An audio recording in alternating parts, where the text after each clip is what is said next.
going on, everyone? American in Leeds, the American in Leeds YouTube and Spotify channel. Hope you are having an excellent day. Welcome into Squad Building Mondays, because that's what we're doing as a club and an organization. We have to build a squad that is resilient and can survive our first season back in the Premier League. And the window is open. It has been open for 36 to 48 hours, depending on when you're seeing this. And let me just tell you right now, as content creators, no one will admit this but me. We're all grasping at straws. There is no solid news out there that I can really see. What is the the path to a deal that you usually see out there in the digital media space, the internet world? Well, first, it's on what I call the dark web. It's on like an X account, and shout out Waco. Waco somehow gets a rumor of it. Then it's progressed to maybe a more reputable source, like a Fabrizio Romano, like a Yorkshire Evening Post. Okay. Sometimes before all this, I would say maybe a less credible source like the Daily Mail might have a little rumor of it. You take all those with a grain of salt. When it's level 2, like Fabrizio or Yorkshire Evening Post or The Athletic, that's what I call level 2, then we can start to have more of a conversation. There is probably seriousness around it. And then level 3, I just like this level. It's a great level, and it's only at Leeds that this happens. But the flights are being tracked, right? The flights are being tracked around the ground, or somebody's outside the ground looking and taking pictures of at Thorpe Arch or at Ellen Road, and somebody's like Maybach or some crazy car gets pictured, and then finally it's announced by the club. So you can see where we're at. We're at the stage 1, maybe. Okay. Everything that's been linked is kind of a lazy link. Emi Buendia, Gus Hamer.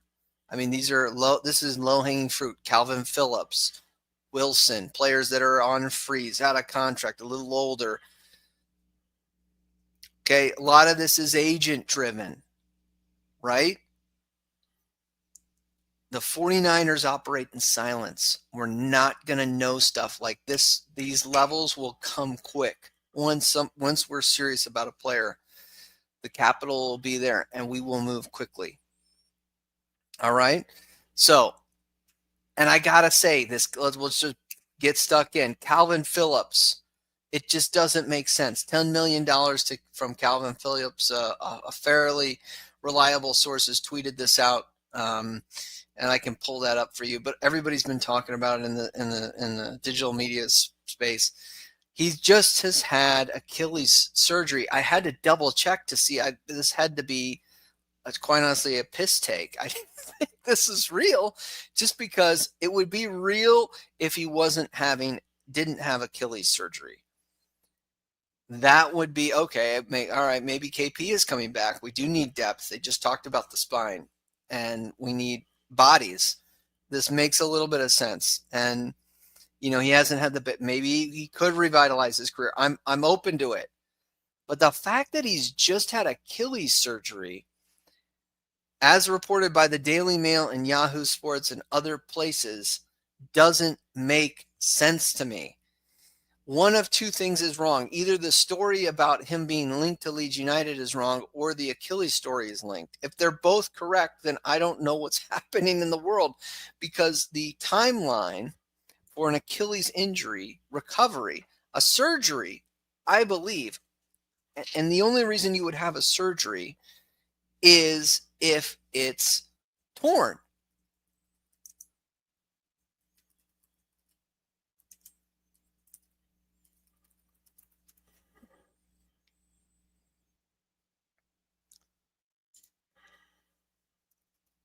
In the knee, sometimes they do what's called a scope.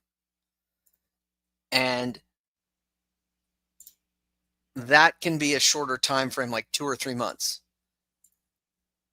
And the Achilles, they usually know if it's torn or if it's not, and it's ended people's careers. So Achilles surgery recovery typically involves a lengthy rehabilitation process, a full recovery taking up to 6 to 9 months, potentially a year, or for full activity, a year for full activity. It just doesn't make patients require 3 to 4 weeks of immobilization. Can you picture, picture Calvin Phillips being signed this week. He's going to be in a boot. It doesn't make any sense. He needs to be immobilized. So one of two things is off here. Either the story about him being linked to us is off, or the fact he has had surgery. Or we're somehow getting this deal done for free and we are just providing Calvin a place to recover from football, because you won't be able to count on him.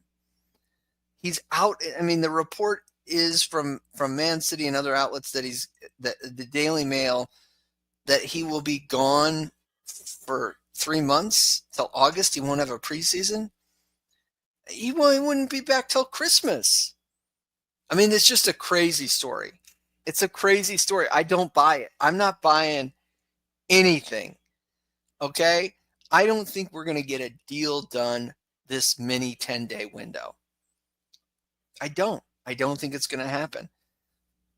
What I'm actually looking for, I'm looking forward to see if we get any deals done, incomings done before June 30th, which I believe is the PSR deadline. The PSR deadline for incomings will tell me how the finances will be going for Leeds United. Okay, and I talked about this last year. I thought we weren't going to sell Crescencio Summerville. We wound up selling Archie, and I was like, ooh, this PSR stuff is going to be real deal in the championship. Okay, so this is telling me the same thing. June 30th. Are we going to spend big before June 30th? I don't know. You might see a couple of sales rather than incomings. I'll tell you who could get announced before in the next 10 days. Sam Byram. That's who's going to get like a new contract.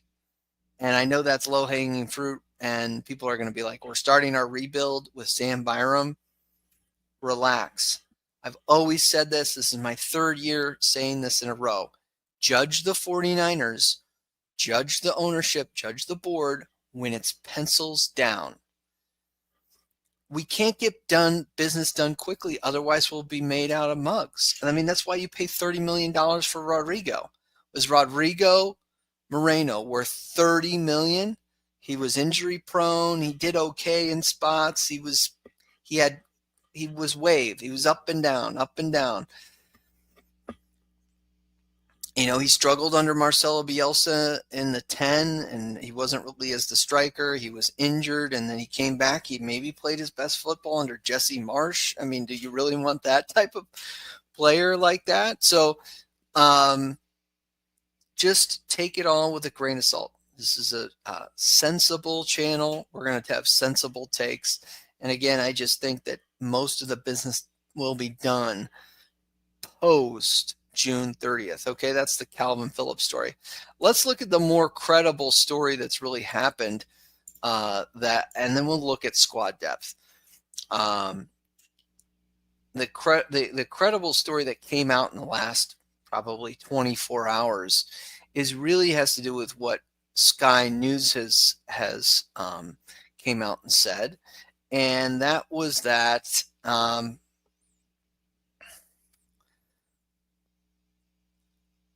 here we are, Leeds United, and I'll share my screen here for those following along. Leeds United looking to spend more than £100 million this summer, hoping to strengthen the spine. Again, this makes sense. Let's use our logic brains. hoping to strengthen the spine, goalkeeper, center back, center mid, striker being the priorities, willing to spend around 30 million on each position. Doesn't take rocket science to go 3 times 4, that's 120. Now, again, this is a good thing. We're in a different ballpark than Radrizzani was. Radrizzani was spent 30 million on Rodrigo Moreno, and it was a record signing until the 49ers fronted the cash for Jorginho Ruter, 40.5.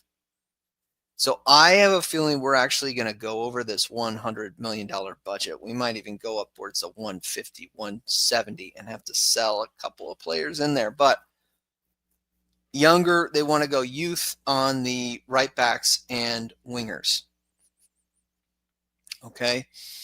And this is via Sky Sports Premier League. This makes sense to me that the spine would be the priority. But again, are they really breaking that much news? This just is logical stuff that Leeds United will be doing. So, good. I think good stuff there. Let's look at the squad build, and this is a depth chart that I did last for the winter window, and it was really looking at, okay, who can we get? All right. So look,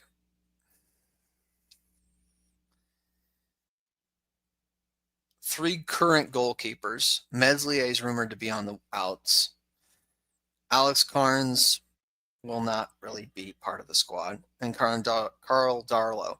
Darlow will probably be retained at Leeds United, but will want to have some competition for him, right? So you need, they just said, goalkeeper.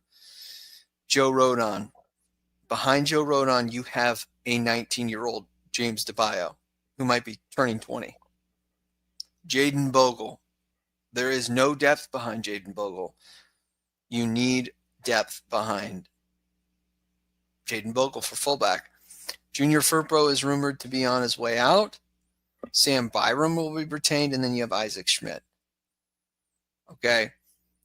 Pascal Stroik as a center back. Again, now I've talked about this so many times, I'm sorry. You could put Ethan Ampadu back at center back, but do you really want to do that? I mean, I just don't, again, we don't want to be square peg, round hole, FC. I'm sick of it. You're sick of it. We need depth at center back. Okay. Again, Joe Rothwell's off the team. Kruev is still here. Sam Chambers is a teenager. Charlie Crew is a teenager. Ethan Ampadu, Al Tanaka, Gulavalgi is off the team, not retained. Okay. Dan James, Willie Nanto, Brendan Aronson, Manar Solomon, currently not with the team. Largi Ramazani. You start to look at this and you go, wow, we do need to build squad out. It is a wafer thin squad right now. It just is. So signings will be coming, but I don't think we'll really start to kick this window on. I'm just telling you, fan to fan, if we were bellying up at the bar at the pub, I would say we're not going to see anything until July. And you're like, that's too late, Alex, that's too late. Negotiations of quality over quantity. You don't want anybody, you want the right body. All right? You don't want to settle. Would you settle for just any job? Would you settle for just any partner? No, you wouldn't. You want the right people in your organization. Any person building something special would tell you that. Joel Perot, Mateo Joseph, Patrick Bamford, Harry Gray. And Harry Gray's a teenager playing for you. So, I mean, is he seriously going to be contributing to the Premier League? We don't know. Many people want to move on from Patrick Bamford. Mateo Joseph has been rumored to go to Spain. So there you go. There's the squad. Take a peek at it. We need serious investment. $100 million might be cutting us a little short. So this is a big window. It's the biggest window of my fandom. I've been a fan since Gary Monk. I remember, thinking Samuel Saiz was the answer. You know what I mean? So I remember Saiz and Alioski and Wise and Calvin Phillips, why number 10. So I get all that. I remember that building of that team. All this to say is that be patient, be if things break, I think they will. It'll be a window that ramps up. You might see a senior level signing, like a guy that's maybe more of a, to be quite honest, a reclamation project, like a Calvin Phillips or a Wilson from Newcastle, or Vardy's probably not real at all, but something like that, a senior level player getting his another chance to lead in the Premier League. I think you're going to see something like that, and then you're going to see the younger talent, the 30, 40 million pound investments, but they're not going to be done quickly because players at that level, at that 30 million pound bracket, it's a deal where you have to pull several strings. You gotta get the club to agree, his agent to agree. Quite honestly, let's just look each other in the mirror, in the face as a fan base. We're in a league of our own, to so speak. I'm laughing because it's a movie in America that has nothing to do with soccer, but we're going to be in the relegation league, right? This league where you're trying to scrap it out. So the players are going, well, I could have it easy at Brentford or Brighton or wherever, or it's like going to be a week in, week out scrap. And that's why the players 2-3 years ago when we left, Rasmus Christensen, Weston McKennie, all those players that failed us, they weren't up for the scrap. They weren't they weren't up for it. We need guys that are going to be up for it because we're not going to be getting wins. We're not going to be getting wins at a regular clip. It's not going to be an easy season. It's going to be a season where you fail a lot than maybe you're used to, and you have to be ready to battle it out. I mean, I just don't know how else to say it. So we need the right types of players this season, first year back in the Prem, not to get relegated, to fight. We need fighters. I don't know how else to say that. And that's a tough recruiting area. You can go for the young players with talent, but will they have the fight when the things get really difficult? Are they going to be thinking about that exit clause? We had guys 3 years ago thinking about that freaking loan exit clause. They didn't care. They were done. They were on the beach, quote unquote, and they sent us down. We don't want to be there again. Finding the right players is crucial. That's it. That's my time. Smash the like the smash, and I will see you guys next week. Squad Building Mondays. Bye.